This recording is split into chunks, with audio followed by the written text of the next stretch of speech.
I am jumping on this no buy, low spend bandwagon. I don't think I could survive a no spend year, especially without having done this before, but I am going to give low spend 2025 a go. I love this idea. We have so much stuff and no need for it. And I'm just feeling like things are out of control. So I talked with my husband. We sat down and wrote some rules. So let me show you what our rules are for the rules are for our 2025 low spend year. All right, rule number 1, and this is a big one, and I think that if we get control of this, things will be great. We are only able to go out to eat twice a week. That might sound like a lot to some people. It would be a major cut down for us. And we're only able to spend up to $50 for both of us. So the entire meal. This is definitely what would work for us. It would change our lives astronomically if we actually stick to this. I need to cook at home. All right, number 2. We can both only get new clothes if we get rid of half of the clothes that we already have. I have tried this and I did sell some clothes. I'm trying to sell things so that we get money, and I know Goodwill is like already full of clothes.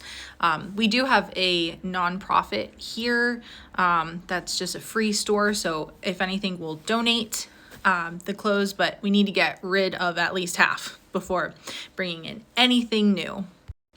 And that would also include like clothes that are falling apart. You know, we want to use them to their end, or if they don't fit, give them to somebody who could use them to their end. So that's the goal, is to get rid of half of our clothes. A little aside to that one, I would like to start maybe thrifting more. I have never really been a big fan of thrift shops, but I might want to try because I found that the stuff that I like wearing or the things that I find that are cute are not in style. And so I might have to go to thrift stores for that. Number 3 is no new books until we finished all of our old ones, or all the ones that we already have. And that one is more for my husband and from my husband because he has started just buying books and not reading them. He's better at it than I am. But I have stopped buying any new books already. But I'm glad that he reads. I'm going to try to read more next year too. So with that, it means I have to read what I already have. Number 4 is a big one. And I'm actually kind of surprised it's a big one because this used to not be a problem. But Amazon.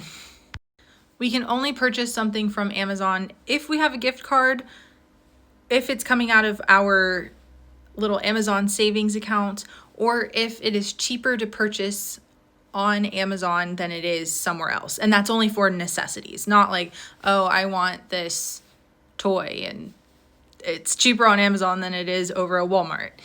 So not like that. It has to be a necessity. The next one, we are going to sleep on purchases. So we're not going to immediately see something and buy it. If we see that we want something, we have to wait a day. I think this is a great practice because I'm going to forget about half of the things that I say I want. This next one is very specific to me, and that is I am only allowed to buy 1 jar of Nerdy Nuts peanut butter a week, if that. I've already cut down on how much Nerdy Nuts I buy, and I am totally fine with this.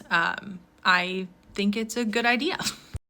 I love Nerdy Nuts, I really do, but yeah, it's getting a little bit out of hand.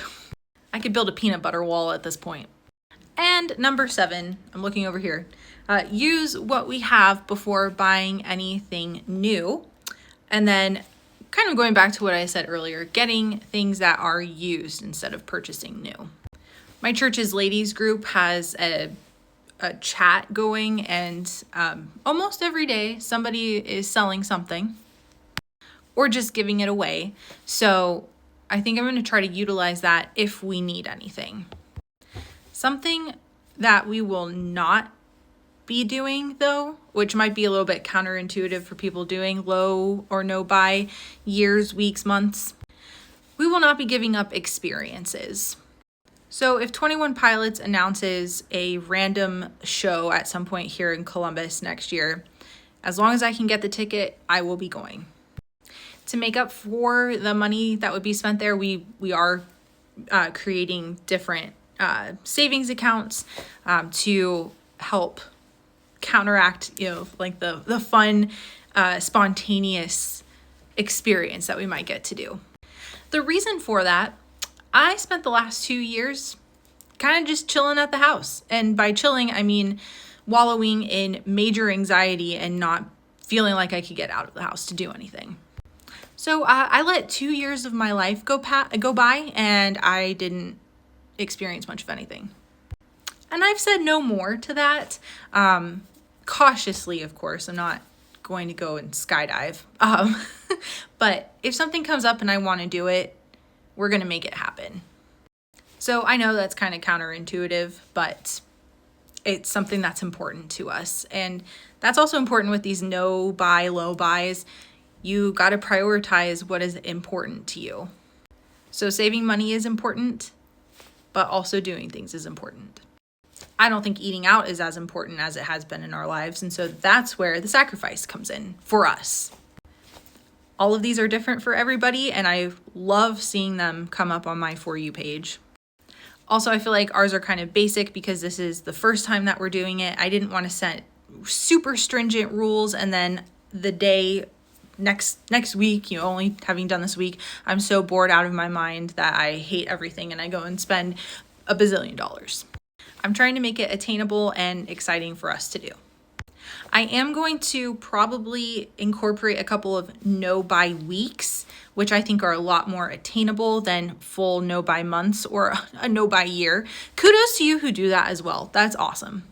But I'm trying to set myself up for success instead of failure, and just saying, oh, we're going to do a no-buy year would be a complete and utter failure for me.